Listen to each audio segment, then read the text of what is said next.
So in this video, we're going to be looking at using tan or the tangent to help us find the length of an unknown side.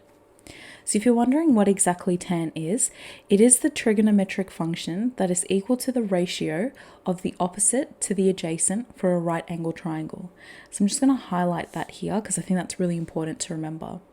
So what we're talking about here is if we look at this diagram, we're looking at using the opposite and the adjacent, and we're also looking at using our reference angle.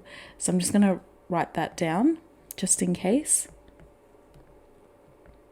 Now, if you need a refresher as to where how to remember, where the opposite and adjacent are, remember that the adjacent is next to the reference angle and the right angle, which is that there, and the opposite is always opposite to the reference angle. So it's the length opposite. I'm just going to write opposite again to the reference angle. Now you'll know of an acronym to help you remember the ratios, and you'll hear the term SO, CA, TOA, and each of them represent a particular ratio. So for the purposes of this particular video, we're looking at focusing on TOA, which is tan. So you'll see it written in a couple of ways. One of the ways you'll see it written, and the way I tend to write it, is like this.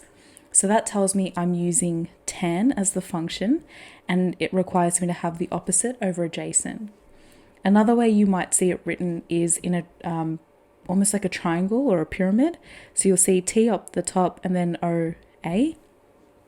Again, the top bit tells us what function we're using, and then the bottom two will tell us what parts of the right angle triangle we need to be focusing on. Another way you'll see it written is just TOA, and again that's telling us we're using the function of tan with the opposite side and the adjacent side. So either of these ways you choose to remember the ratio is completely up to you. It is personal preference. However, just remember that it is there to help you remember or recall what parts of the triangle you need to use this particular ratio or this function. So if we take a look at the key equation here, I've said tan of theta, so that is our reference angle, is equal to the opposite divided by the adjacent.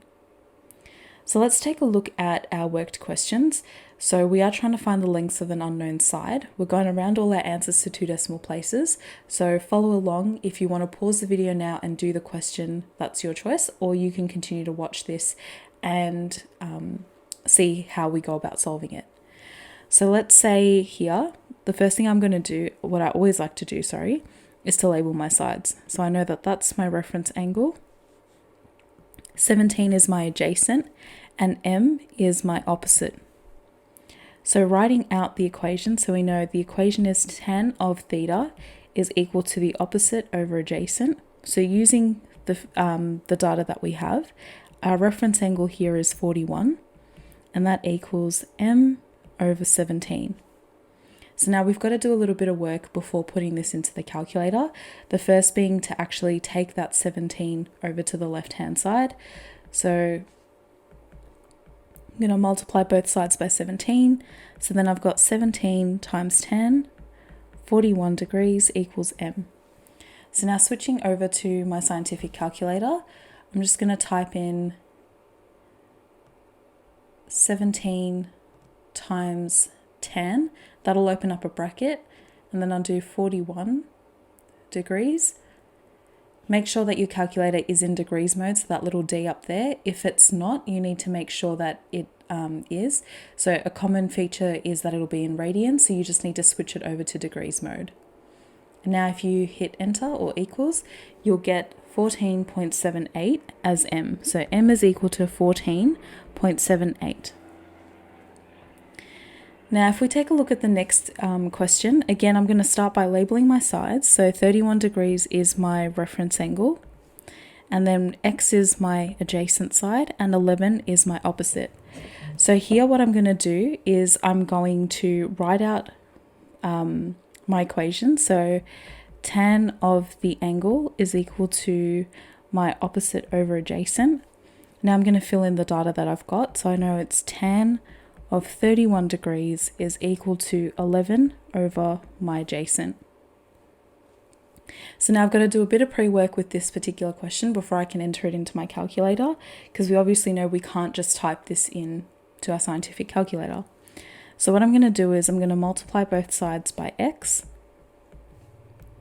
And so you can see here that I've got x times 10 is equal to, x times 10 of 31 degrees is equal to 11. So what I'm going to do here is I'm going to write that out. Now I'm going to divide both sides by 10 in order to have x by itself. So those will divide out, so then I'm left with x is equal to 11 divided by 10 of 31 degrees.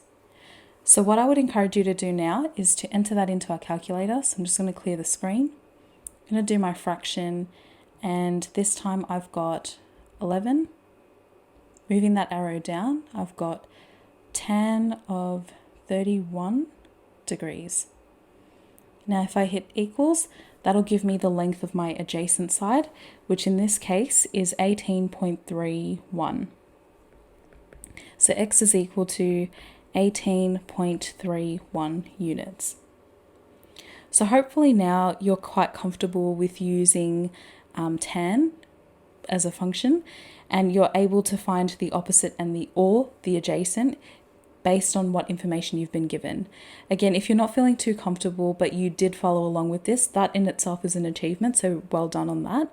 Just make sure that you do practice, because with these ratios, the more you practice, the better you get at it. And just remember as well that it's really important you are able to confidently label the sides of your right angle triangle, because now that you know all three ratios, it can become quite easy to accidentally use the wrong ratio in order to find the length or the side that you're after.